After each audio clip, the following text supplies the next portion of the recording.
হয়ে যায়। আমরা মানুষ শয়তান তো বেঁধে ফেলেছে। এই যে রমজান মাসে যারা এখনো জুয়া খেলতেছেন, মদ খাইতেছেন, রোজা রাখছেন না, পাপ কাজ করতেছেন, আল্লাহি আল্লাহর নামে শপথ করে বলেছি, আপনার রমজান মাসের প্রথম রাতের মধ্যে মাগরিবের পরে আল্লাহ রাব্বুল আলামিন জাহান্নামের দরজা বন্ধ করে দিয়েছেন, জান্নাতের দরজা খুলে দিয়েছেন। শয়তানকে তার শিকল দিয়ে বন্দী করা হয়েছে। অনেকবার আপনি প্রশ্ন করতে পারেন, হুজুর বুঝলাম শয়তানকে শিকল দিয়ে বেঁধে ফেলেছে, বুঝলাম, তো এখন মদ যারা খায়, জুয়া যারা খেলে, পাপ যারা করে, অন্যায় করে, তো এখন তো শয়তান নাই, তো তারা কেন করে? তারা কেন করে জানেন? ওই যে 11টি মাস তারা অন্যায় করতে করতে, পাপ করতে করতে তাদের কলবটা রোগ আক্রান্ত হয়ে গিয়েছে, শয়তান জুলিও বন্দী হয়ে গিয়েছে। ওই যে শয়তানের তার যে কুমন্ত্রণা দিত, শয়তান যে তার অন্তরের মধ্যে কুমন্ত্রণা দিত, শয়তান বন্দী হয়ে গিয়েছে ঠিক, কিন্তু তার প্রভাব অন্তরে রয়ে গিয়েছে। এই জন্য সে এখনো মদ ছাড়তে পারলো না, এখনো সে অন্যায় ছাড়তে পারলো না, এখনো সেই রোজাটা রাখতে পারলো না, ঠিক কিনা? শয়তানকে বেঁধে ফেলেছে, কিন্তু সে অন্যায় করতে করতে তার তো কলবটা আক্রান্ত হয়েছে, তার কলবটা নষ্ট হয়ে গিয়েছে, তার কলবটা রোগ আক্রান্ত হয়ে গিয়েছে, শয়তানকে বেঁধে ফেলেছে। ঠিক আপনি ফ্যানের সুইচ যখন বন্ধ করে দিবেন, তার 2-1 মিনিটও কি করবে, ফ্যানটা ঘুরে কিনা, বলেন ঘুরে কিনা? সুইচ বন্ধ করার পরেও সঙ্গে সঙ্গে কেন ফ্যানটা বন্ধ হয় না? যেহেতু ফ্যানটার একটা রানিং আছে, ঠিক কিনা? সুইচ বন্ধ করার পরেও তবু কিছুক্ষণ রানিং দির জন্য কিছুটা কয়েক 1 সেকেন্ড, আপনার 1 মিনিট 1.5 মিনিট সেটা রানিং থাকে, ঠিক কিনা? তারপরে ফ্যানটা কি হয়, পরিপূর্ণ বন্ধ হয়। সেম ওই ব্যক্তিটা 11 মাস গুনাহ করতে করতে, পাপ করতে করতে, শয়তানকে বেঁধে ফেলার পরেও তার কলবটা নষ্ট হয়ে যাওয়ার কারণে এবার তার কলবে কিছু প্রভাব থেকে যায়।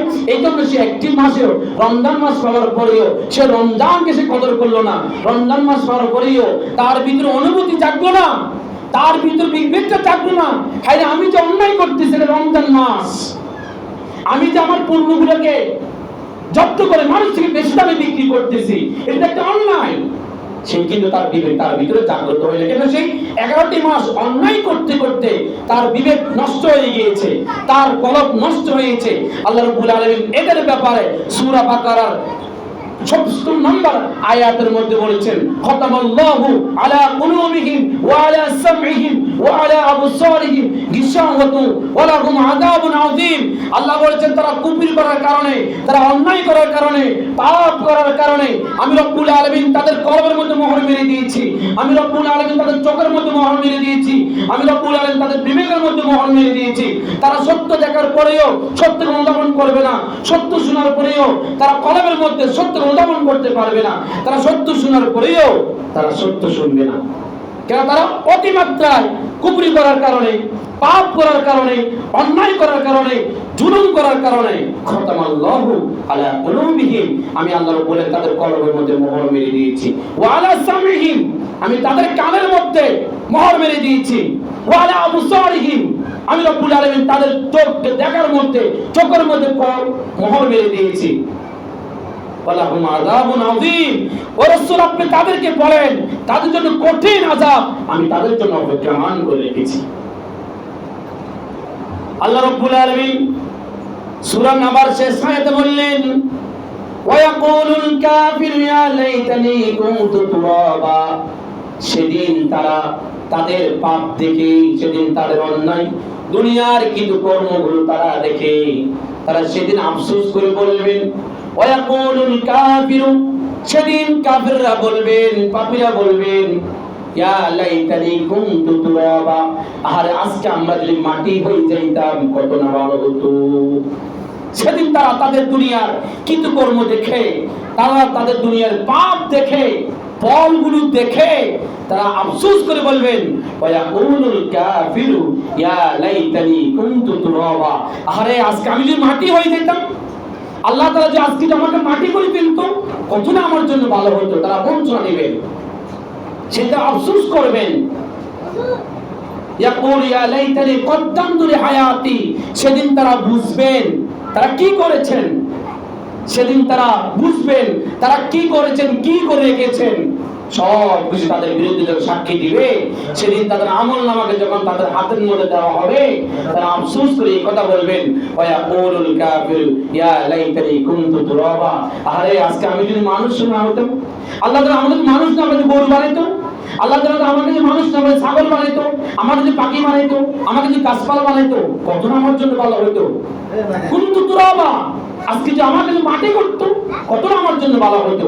তারা সেদিন নিজেদের প্রতি বঞ্চনা করবে, তারা নিজেদের প্রতি ঘৃণা প্রকাশ করবে। সেদিন কোনো কাজ হবে বলেন? বলেন কোনো কাজ হবে সেদিন? ওয়াকুলুল কাফিরু ইয়াকুল ইয়া লাইতানি কুনতু লিহায়াতি, সেদিন তারা বুঝার পরেও আর কোন কাজ আসবে, যেহেতু তাদের দুনিয়ার জীবন তারা পার করে ফেলেছেন। এই জন্য সম্মানিত মুসলমান ভাইরা, সম্মানিত ইমানদার ভাইরা, এই রমজান মাস আল্লাহর পক্ষ থেকে আমাদের জন্য হাদিয়া। এই রমজান মাস আল্লাহর পক্ষ থেকে আমাদের জন্য গিফট করা হয়েছে।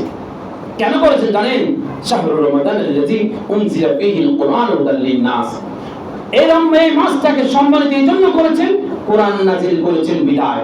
আর কোরআন আমাদের জন্য নাজিল করেছেন সত্য এবং মিথ্যার পার্থক্যকারী হিসাবে। আর এই মাসটা যদি আমাদের সাথে সাক্ষাৎ হয়ে যায়, আল্লাহ বলেছেন তোমরা কি করো? তোমরা এই মাসটাকে সিয়াম সাধনা করো, তোমরা রোজা রাখো।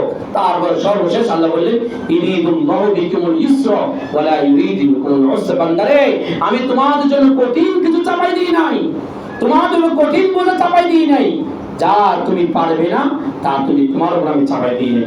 ধরুন আপনি 50 কেজি চালের বস্তা নিতে পারবেন, এটুকু আপনার শক্তি আছে।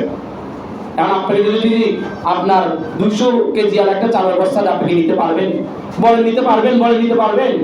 সেম আমরা যে রমজান মাসের সুবহ সাদেক থেকে শুরু করে সন্ধ্যা পর্যন্ত এই টাইমটা আমরা সিয়াম সাধনা করতে পারবো, সেটা আল্লাহ রাব্বুল আলামিন নিশ্চয় মহান কারিগর, সেই মহান আল্লাহ রাব্বুল আলামিন জানেন বিদায়। এইজন্য আমাদেরকে আপনার সুবহ সাদেক থেকে সন্ধ্যা পর্যন্ত এই টাইমটাকে আল্লাহ তাআলা আমাদেরকে সমস্ত খানাপিনার থেকে, সমস্ত পানাহার থেকে মুক্ত থাকার আদেশকে দিয়েছেন। আল্লাহ যদি চাইলে 24 ঘন্টা আমাদের জন্য সিয়াম সাধনা হিসেবে করে দিতে চাইলে পারতেন না? বলেন পারতেন না? আল্লাহর বিরুদ্ধে অভিযোগ করার সুযোগ আছে?